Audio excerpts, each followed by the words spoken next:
Good morning students. 10th Maths Unit 3 Algebra பார்த்துட்டு இருக்கோம். Algebra வந்து exercise 3.12 ஒரு ரெண்டு சம் பார்த்துருந்தோம். இன்னைக்கு தேர்ட் சம் பார்க்கலாம். தேர்ட் क्वेश्चन பாருங்க. A bus covers a distance of 90 km at a uniform speed. ஒரு பஸ் வந்துட்டு ஒரு யூனிஃபார்ம் ஒரே ஸ்பீடில் எவ்வளோ டிஸ்டன்ஸ் கவர் பண்ணுறாங்க 90 km போகுது. ஒரு 40 km ஸ்பீட்னா அதே ஸ்பீடில் போயிட்டு இருக்கு. At the speed being 15 km per hour more, it would have taken 30 minutes less for the journey. அதே 90 km ஒரு நாள் டிராவல் பண்ணி போயிட்டாங்க ஒரே ஸ்பீடில் யூனிஃபார்ம் ஸ்பீடில் 90 km டிராவல் பண்ணியாச்சு. திரும்ப அடுத்த நாள் என்ன பண்ணுறாங்கன்னா எப்பயும் போகிற ஸ்பீடை விட ஒரு 15 km ஸ்பீடாக போகிறாங்க. அப்போ நம்ம அந்த ட்ராவலிங் அந்த டைம் என்னவா இருக்கும் நமக்கு குறைஞ்சிருக்கும். எவ்வளோ குறைஞ்சிருக்குன்னு கேட்டுக்கிறாங்கன்னா 30 minutes குறைஞ்சிருக்கு. எத்தனை கிலோமீட்டர் ஸ்பீட் அதிகம் பண்ணிட்டு இருக்கிறாங்க 15 km ஸ்பீடு வந்துட்டு இன்க்ரீஸ் பண்ணியிருக்கிறாங்க. இப்படி இன்க்ரீஸ் பண்ணும் பொழுது நமக்கு டைம் எவ்வளோ குறைஞ்சிருக்குது 30 minutes வந்து டைம் குறைஞ்சிருக்கு. ஓகேவா? அந்த ஒரிஜினல் ஸ்பீட் அப்போ அந்த பஸ் வந்துட்டு எத்தனை கிலோமீட்டர் ஸ்பீட் சொல்லியிருக்காங்கல்ல யூனிஃபார்ம் ஸ்பீட் அந்த யூனிஃபார்ம் ஸ்பீடு என்ன அப்படிங்கிறத கொஸ்டின் கண்டுபிடிக்கிறேன். ஒரிஜினல் ஸ்பீடு என்ன அப்படிங்கிறத கண்டுபிடிக்க போகிறேன். ஒரு பேர் வந்துட்டு ஒரு சீரான வேகத்தில் 90 km கிடக்குது. அடுத்த நாள் வந்துட்டு ஒரு 15 km வேகமாக போச்சு அப்படின்னா எப்பயும் போகிற டைமை விட ½ an hour முன்னாடியே போய் சேர்ந்துடும். அப்படின்னா அந்த பேருந்தோடைய வழக்கமான நேரம் சீரான வேகம் என்ன அப்படிங்கிறத சொல்லணும். ஓகேவா? லெட் எக்ஸ் பி அப்படிங்கிறது let x kilometre per hour be the original speed of the bus. அந்த பேருந்தோடைய வழக்கமான சீரான வேகம் அப்படிங்கிறது எக்ஸ்ன்னு எடுத்துக்கிறோம். இப்போ எவ்வளோ தூரம் கவர் பண்ணிடுறோம் எவ்வளோ டிஸ்டன்ஸ் அப்படிங்கிறது 90 km. எத்தனை கிலோமீட்டர் ஸ்பீட் இன்க்ரீஸ் பண்ணியிருக்கிறாங்க at the speed being 15 km per hour more. 15 km ஸ்பீடை வந்து நம்ம என்ன பண்ணியிருக்கிறோம் வேகமாக இன்க்ரீஸ் பண்ணியிருக்கிறோம். அப்படின்னா அதோடைய டைமிங் என்ன? இப்போ நமக்கு இந்த டிஸ்டன்ஸுக்கு ஒரு ஃபார்முலா தெரிஞ்சிருக்கும். Distance is equal to speed into time. Distance is equal to speed into time. இது நமக்கு ஃபார்முலா படிச்சிருப்போம். நமக்கு டிஸ்டன்ஸ் தெரியும், டைம் ஸ்பீட் வந்து ஒரு 15 km இன்க்ரீஸ் ஆகுது அப்படிங்கிறத நமக்கு தெரியும். இப்போ ஸ்பீடில் கொஞ்சம் தெரியும், டைமும் கண்டுபிடிக்க போகிறோம். என்ன பண்ணுறோம் இப்போ ஃபஸ்ட்டு யூனிஃபார்ம் ஸ்பீடில் போச்சுல்ல அது ஒரு டைமிங். ஓகேவா? அது ஒரு டைமிங் T1. ரெண்டாவதாக வந்துட்டு ஸ்பீடை இன்க்ரீஸ் பண்ணதுக்கு அப்புறம் ஒரு ஸ்பீடில் ஒரு டைமிங் இருக்கும்ல சார். ஃபஸ்ட்டு வந்து 1 hour போச்சு, அதுக்கப்புறம் ஒரு 45 அது மாதிரி T1 அப்படிங்கிறது ஃபஸ்ட்டு போன நார்மல் ஸ்பீடில் போகிற டைமிங் T1. T2 அப்படிங்கிறது இந்த பஸ்ஸு வேகமாக போகிற டைமு T2. இப்போ எந்த டைம் அதிகமாக இருக்கும்? ஸோ அந்த T1 அப்படிங்கிற டைம் வந்துட்டு ரொம்ப நேரம் இருக்கும், ரொம்ப நேரம் போயிருக்கும். T2 அப்படிங்கிற டைம் வந்துட்டு 15 km வேகமாக போகுது, அப்போ டைம் குறைஞ்சிருக்கும். அப்போ 30 நிமிஷம் டைம் குறைஞ்சி சொல்லியிருக்காங்களா? அப்போ இந்த T1லேருந்து நம்ம இந்த T2-வை மைனஸ் பண்ணோம்னா நமக்கு 30 minutes வந்துட்டு கிடைக்கும். ஓகேவா? அப்போ T1 ஓகேவா என்ன தெரிஞ்சுக்க மைனஸ் T2 இதுதான் டேட்டா. இந்த கிவன் தான் எடுத்துக்க போகிறோம். Is equal to 30 minutes. இந்த 30 minutes அப்படிங்கிறது 30 minutes by 60 1 hour கன்வெர்ட் பண்ணலாம். அப்படிங்கும்போது நமக்கு என்ன வரும் அப்படின்னா 1.5 hour. அரை மணி நேரம் சொல்கிறோம்ல 30 நிமிஷம் அரை மணி நேரம். அப்போ ½ hours. அப்போ 1/2 30 by 60 is equal to 1/2. இதில் இப்போ டைம் இருக்குல்ல இந்த டைம் அந்த டிஸ்டன்ஸ் ஃபார்முலா யூஸ் பண்ண. இப்போ டைம் இஸ் ஈக்குவல் டு என்ன நம்பர் டைம் மட்டும் வச்சுக்கிட்டோம் அப்படின்னா டிஸ்டன்ஸ் பை ஸ்பீட். ஓகேவா? டிஸ்டன்ஸ் பை ஸ்பீட் எப்படி பண்ணலாம் நம்பர்? அப்போ T1 அப்படிங்கிறது இது சார் நார்மலாக போன டைமிங் 90 km பை அதோடைய ஸ்பீட் என்ன சார் எக்ஸ். அதோடைய ஒரிஜினல் ஸ்பீட் வந்துட்டு எக்ஸ் மைனஸ் இப்போ என்ன பண்ண போகிறோம் அதே 90 km இப்போ அந்த பஸ் வேகமாக போயிருக்குது X plus 15 is equal to 1/2. புரியுதா? T1 இது ஏன் இது சார் இதை வந்து T2 T1 மைனஸ் பண்ணக்கூடாதா? ஒன்றா எது வந்து அதிக டைமோ கிரேட்டர் வேல்யூ அதெல்லாம் மைனஸ் பண்ண போகிறோம். இப்போ T1 அப்படிங்கிறது கிரேட்டர் வேல்யூ. ஏன்னா அது நார்மல் யூனிஃபார்ம் ஸ்பீடில் போகும்பொழுது ஒரு 5 மணி நேரம் போயிருக்கிறாங்க அப்படின்னா இங்கே ஸ்பீடு இன்க்ரீஸ் ஆயிடுச்சு. அப்போ இன்க்ரீஸ் ஆகும் பொழுது கண்டிப்பாலும் அந்த டிராவலிங் டைம் குறைஞ்சிருக்கும். அதனால இதில் இருந்து தான் மைனஸ் பண்ண போகிறோம். அப்போ T1 இந்த Tங்கிறதுக்கு டிஸ்டன்ஸ் பை ஸ்பீடு. டிஸ்டன்ஸ் அப்படிங்கிறது 90 கிலோமீட்டர் தான். ஸ்பீடு அப்படிங்கிறது ஃபர்ஸ்ட்டுக்கு ஒரிஜினல் ஸ்பீடு, ரெண்டாவதுக்கு வந்துட்டு இன்க்ரீஸ் ஸ்பீடு. அப்போ 90 by x minus 90 by x plus 5 is equal to 1/2. ஓகேவா?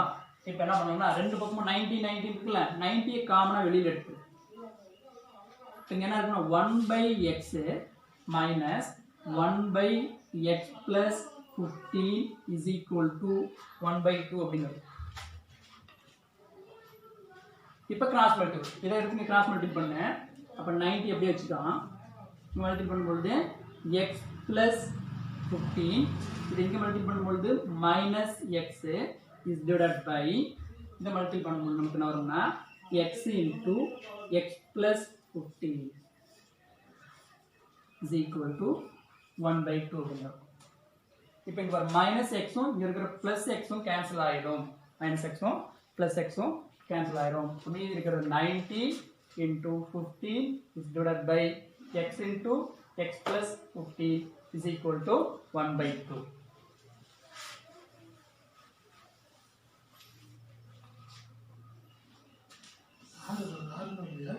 அப்போ 90 is equal to the 15 by x square plus 15x. X square plus 15x is equal to 1/2.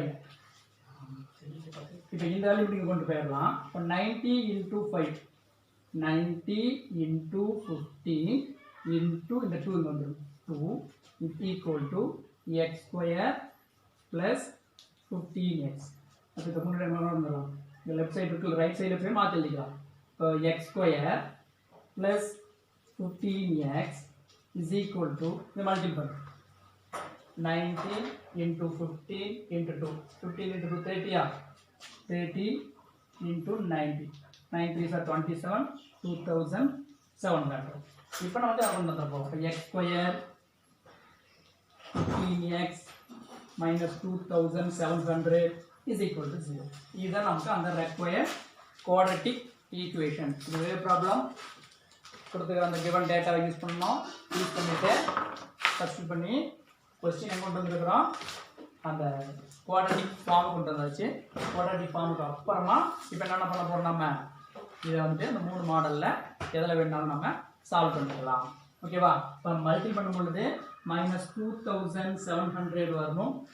Add பண்ணும் பொழுது நமக்கு என்ன வரணும், 15 வரணும். ஓகேவா? மைனஸ் 2700 ப்ளஸ் 15 நமக்கு ஆன்சர் வரணும்.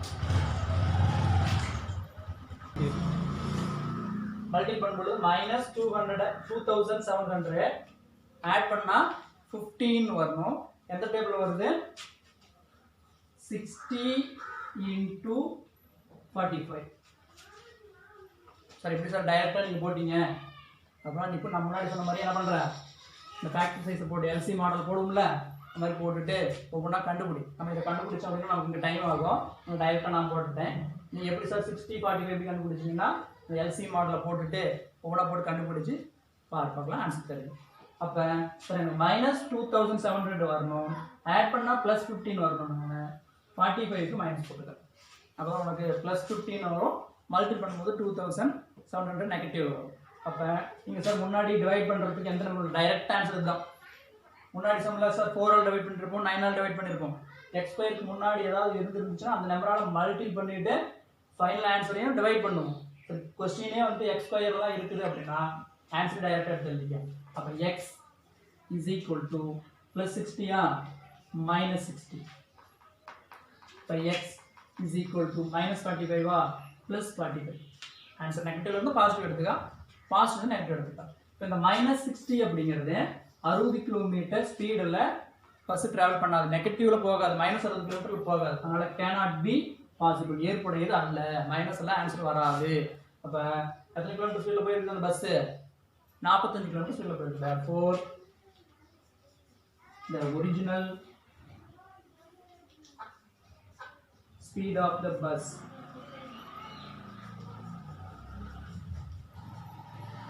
is equal to 45 kilometer per hour. அந்த பேருந்தோடைய சீரான வேகம் is equal to 45 கிலோமீட்டர். ஒரு மணி நேரத்துக்கு 45 கிலோமீட்டர் வேகத்தில் டிராவல் பண்ணணும். ஓகேங்களா? அடுத்த கொஸ்டின் பார்க்கலாம்.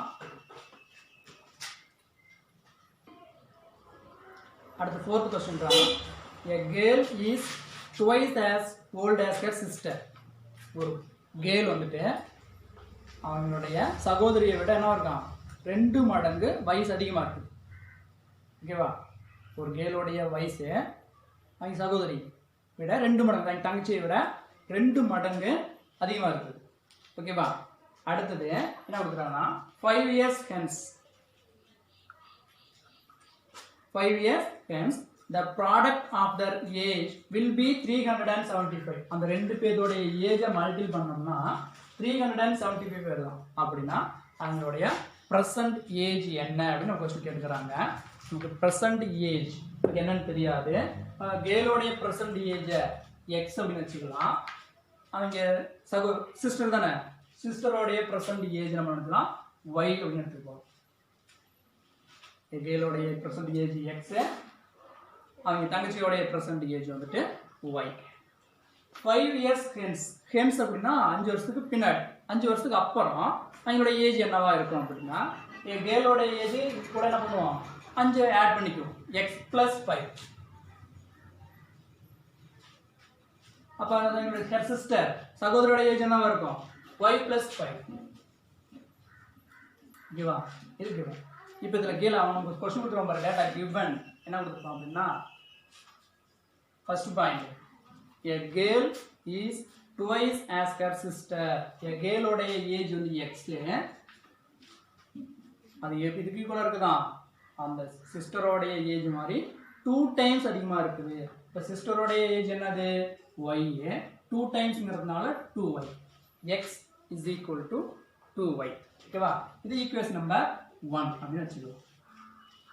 அடுத்தது 5 years hence the product of their age is 375. அவங்களோட ஏஜை மல்டிபிள் பண்ணும் பொழுது 375. எந்த ஏஜை, 5 வருஷத்துக்கு அப்புறம் என்ன age, x plus 5 into y plus 5.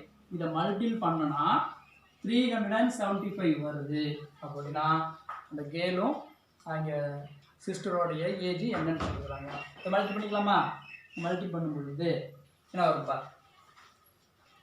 Multiple பண்ணுறதுக்கு முன்னாடி சார் இங்கே தான் X is equal to 2y இருக்கு சார், நான் எக்ஸ் இஸ் ஈக்குவல் 2y போட்டுக்கலாம். ஓகேவா? அப்போ இந்த இடத்துல என்ன பண்ணலாம்னா இந்த எக்ஸோட வேல்யூவை சப்ஸ்டிட் பண்ணலாம். ஓகேவா? என்ன பண்ண போகிறேன், எக்ஸோட வேல்யூ இருக்குல்ல, இதை ஈக்குவேஷன் நம்பர் 2ன்னு வச்சுக்கா, சப்ஸ்டியூட்டிங்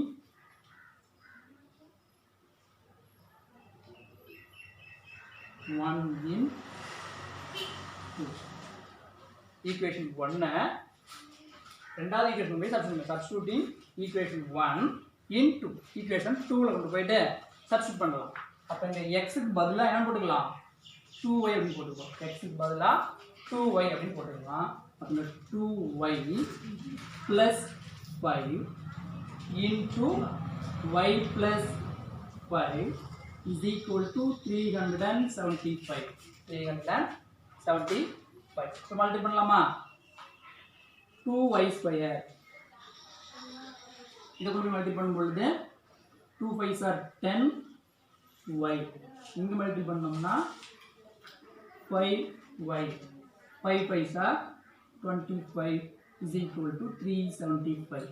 அப்போ 2y square ஒரு 10y plus 5y plus 15y plus 25 இந்த வந்துச்சுன்னா minus 375 is equal to 0. அப்போ 2y square plus 15y இதை மைனஸ் பண்ணும்பொழுது நமக்கு என்ன வரும், minus 350 is equal to 0 வரும். ஓகேவா? இப்போ முன்னாடி இப்போ குவாட்ரட்டிக் ஃபார்ம் வந்துச்சா, சால்வ் பண்ணோம். சால்வ் பண்ண உடனே நமக்கு கொஸ்டின் குவாட்ரட்டிக் ஃபார்ம் வந்துருச்சு. இதுக்கப்புறம் அந்த 3 மாடலில் ஏதாவது ஒரு மாடலை யூஸ் பண்ணி நம்ம சால்வ் பண்ணுவோம். ஃபேக்டர் சைஸ்லேயே போடலாம். இப்போ முன்னாடி 2 இருக்கா, இந்த 2ஆல் வந்து மல்டிபிள் பண்ணு. 2 into minus 350 350 இங்கே வரும் minus 700 ஆட் பண்ணனா 700 மல்டிபிள் பண்ணும்பொழுது 15 மல்டிபிள் பண்ணும்போது நமக்கு 15 வரணும். எந்த டேபிள் வரும் பார் 700 plus 15 எந்த டேபிள் வரும் பார் மல்டிபிள் பண்ணும்போது நமக்கு minus 700 ஆட் பண்ணா 50 எதில் வருது 20 into 35 எடுக்கணும் 20 into 35 அப்போ நமக்கு மல்டிபிள் பண்ணும்போது நெகட்டிவ்ல வரணும் ஆட் பண்ணும்போது பாசிட்டிவ் வரும் அப்படிங்கும்போது 20க்கு நெகட்டிவ் போட்டுக்கலாம் 20யோட வேல்யூவை நெகட்டிவ் போட்டிங்கன்னா மல்டிபிள் பண்ணால் 20 into 35 minus 700 35 வந்து 20 மைனஸ் பண்ணோம்னா ப்ளஸ் 15 வந்துடும். இப்போ ஒய் தான் கொஸ்டின். அப்போ ஒய்யோட ஆன்சர் இங்கே என்ன பண்ண போகிறோம்னா முன்னாடி 2 இருக்கா, அப்போ இங்கே 2ஆல் டிவைட் பண்ண போகிறோம். இங்கே 2ஆல் டிவைட் பண்ணி இங்கேயும் 2ஆல் டிவைட் பண்ணு. டிவைட் பண்ணும்போது நமக்கு என்ன ஆன்சர் வரும் பாரு, கேன்சல் பண்ணோம்னா minus 10 வந்துடும். இப்போ கேன்சல் பண்ண முடியாது அப்படியே வச்சுக்கா. So therefore y is equal to minus 10 இருக்கா, minus 10 equal காரணம் போச்சுன்னா plus 10. இப்போ y is equal to plus 35 by 2 இருக்குது. அது 35 by 2 ஆகும் போச்சுன்னா minus 35 by 2. ஏஜ் தானே அவங்க கேலோட ஏஜ் அக்காவோட ஏஜ் எதில் வராது நெகட்டிவ் வேல்யூ வராது. அப்போ 35 by 2 விட்டு அப்போ y is equal to 10. ஒய்ங்கிறது யாரோட ஏஜ்னு பாரு, ஒய்ங்கிறது அந்த சிஸ்டரோட ஏஜ் வந்துட்டு 10 வருஷம். அப்போ அந்த கேலோட ஏஜ் என்னவா இருக்கும், இது மாதிரி 2 அப்போ 2ஆல் மல்டிபிள் பண்ணினா 20. ஓகேவா. இப்போ y is equal to 10. இந்த y-யோட வேல்யூவை ஈக்குவேஷன் 1 இருக்குல்ல அங்கே சர்ச் பண்ணேன். put y is equal to 10 in equation 1. அப்போ x is equal to 2y 2 into y பதிலா 10 போட்டோம்னா x ஓட வேல்யூ 20. therefore இந்த கேலோடைய present age 20 years, அந்த சிஸ்டரோடைய present age வந்துட்டு 10 years. their present age are 20, 10 years. ஓகேவா. அவர்களுடைய தற்போதைய வயது 20, 10. 20ங்கிறது அந்த பொண்ணோடைய ஏஜ், 10 அப்படிங்கிறது தன்னுடைய சகோதரருடைய ஏஜ். ஓகேவா.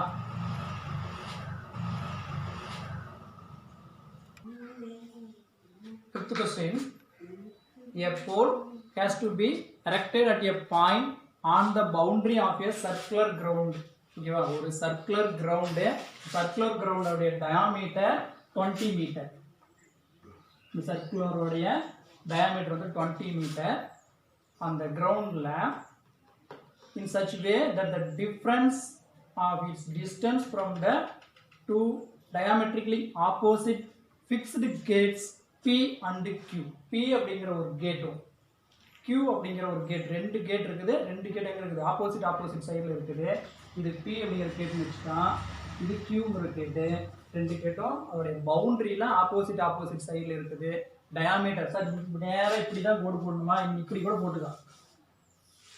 டயாமீட்டரில் இருக்கணும். இங்கே P கூட வச்சுக்கா, இங்கே Qன்னு எடுத்துக்கலாம். இல்லை நான் கோடு இப்படி தான் போடுவேன் அப்படின்னா சென்டர் பாயிண்ட் இது P, இது Q. ஆனால் அந்த லைன் எங்கே இருக்கணும், டயாமீட்டரில் இருக்கணும். அந்த டயாமீட்டர் லைனில் தான் ஒரு கேட்டு, P அப்படிங்கிறது ஒரு கேட்டு, Q அப்படிங்கிறது ஒரு கேட்டு. நீ இப்போ எடுத்துக்கலாம். ஓகேவா. அதோட டயாமீட்டர் வந்துட்டு 20 மீட்டர். ஓகேவா. 2 கேட் இருக்குது. இப்போ என்ன கொடுத்துட்டாங்கன்னா அடுத்தது opposite fixed gates P and Q the boundary is 4 metre. இதோட டிஃபரன்ஸ் இந்த கேட் இருக்குல்ல, இந்த பாயிண்ட்ல இருந்து F போல் இங்க இருக்குது ஒரு கம்பம், F போல் ஒரு கம்பம் இன்னொரு இடத்துல இருக்கு. அந்த A அப்படிங்கிறது தான் போல்.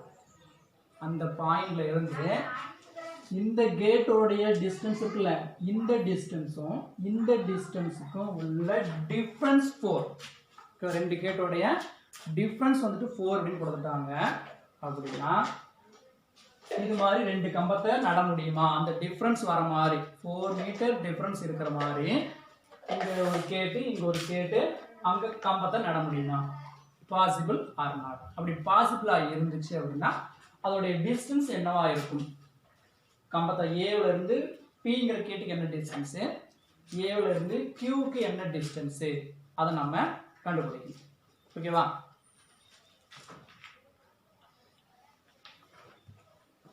இப்போ இது ரெண்டுக்குள்ள இந்த டிஸ்டன்ஸ் நமக்கு என்னன்னு தெரியாது, இந்த டிஸ்டன்ஸ் நமக்கு என்னன்னு தெரியாது, ரெண்டு டிஸ்டன்ஸ் நமக்கு வேல்யூ தெரியாது. ஸோ அப்போ ரெண்டுடைய டிஃப்ரென்ஸ் நமக்கு தெரியும், ரெண்டுடைய டிஃப்ரென்ஸ் வந்துட்டு நமக்கு தெரியும். அப்போ என்ன பண்ணலாம், இந்த ஏபி பிஏ அப்படிங்கிறத எக்ஸ்னு வச்சுக்கலாம், அதோடைய டிஸ்டன்ஸ் வந்துட்டு எக்ஸ் அப்படின்னு எடுத்துக்கலாம். இதோடைய டிஸ்டன்ஸ் என்ன கொடுத்தாங்க சார், இந்த ரெண்டையும் கம்பேர் பண்ணும்பொழுது 4 மீட்டர் கம்மியாக இருக்கும், டிஃப்ரென்ஸ் இருக்குது, அதிகமாகவும் கம்மியாக இருக்கும்.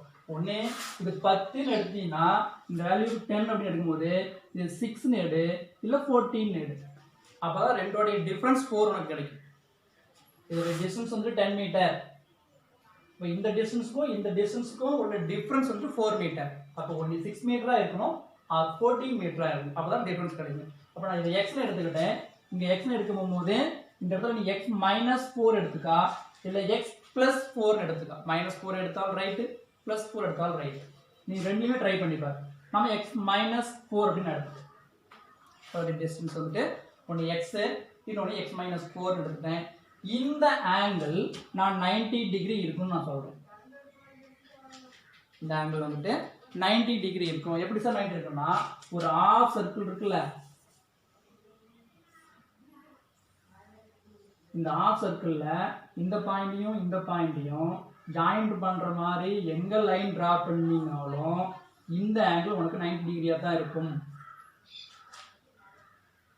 ரெண்டு பாயிண்ட் இருக்குல்ல, இந்த ரெண்டு பாயிண்ட்டையும் ஜாயின் பண்ணுற மாதிரி ஒரு ட்ரையாங்கிள் ட்ரா பண்ணால் இந்த ஆங்கிள் உனக்கு எப்பயுமே 90 டிகிரியாக தான் இருக்கும். அதே மாதிரி தான் இந்த ஆஃப் சர்க்கிள், இந்த பென் சர்க்கிளில் அந்த இது 90 டிகிரி. அப்போ இது என்ன, அது யூசிங் த பிதாகரஸ் தியரம். ஓகேவா? பிதாகரஸ் தியரம் என்னது, sum of the hypotenuse is equal to sum of the square of the other two side. ஓகேவா?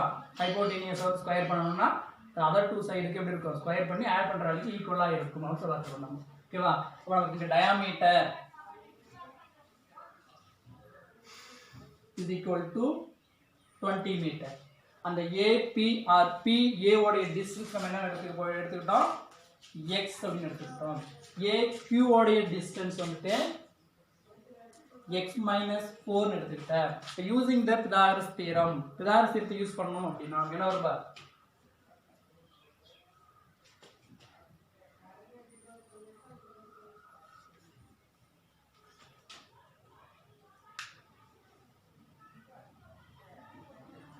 பிதாகரஸ் தேற்றத்துல இருந்து என்ன வரும் நமக்கு, அந்த கர்ணத்தின் வர்க்கமானது மற்ற இரண்டு பக்கங்களின் வர்க்கங்களின் கூடுதலுக்கு சமம். The square of the hypotenuse is equal to sum of the square of the other two sides. இதுல இந்த PQ அப்படிங்கிறது தான் நமக்கு என்ன அப்படின்னா ஹைபோடெனியஸ். ஏன்னா 90 டிகிரிக்கு ஆப்போசிட்ல இருக்கிறது ஹைபோடெனியஸ். அப்ப PQ square is equal to sum of the square of the other two sides. AP square plus AQ square. இது மாற்றி எழுதனால ரைட். ஓகேவா? அப்போ மாற்றி வச்சுக்கலாம். இதை என்ன பண்ணலாம், அமர்வெண்ட்டு பேரலாம். Is equal to PQ square. ஏன்னா இதெல்லாம் கண்டுபிடிக்க போகிறோம். ஏபியில் தான் வேல்யூ எக்ஸ் -4 இருக்குது. இப்போ ஏபியோட வேல்யூ என்னன்னு பார், எக்ஸ் ஸ்கொயர் ப்ளஸ் ஏக்யூவோட வேல்யூ என்னன்னு பார், எக்ஸ் -4 ஹோல் ஸ்கொயர். இது ஏபி ஃபர்ஸ்ட் ஒன்று X -4 is equal to PQ. PQ அப்படிங்கிறது தான் நம்ம டிஸ்டன்ஸ் எடுத்துக்கிறோம் 20. அப்போ 20 ஸ்கொயர். அப்போ x square plus a - b whole square formula என்ன வரும் நமக்கு, a - b whole square formula a square plus b square minus 2ab is equal to 20 square பண்ணினா 400. அப்போ x square plus x square 2x square plus 16 minus 8x is equal to 400. இதை arrange பண்ணி எழுதிக்கலாம்.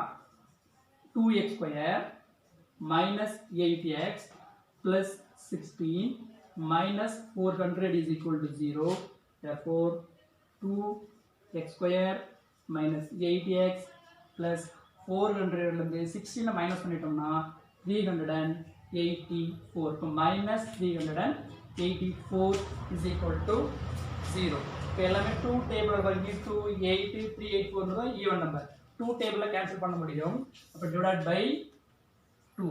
2 ஆல divide பண்ணோம்னா x square minus 4x minus 3 2 1 is remainder 9 into 2 is equal to 100 minus 192 அப்படினு வரும்.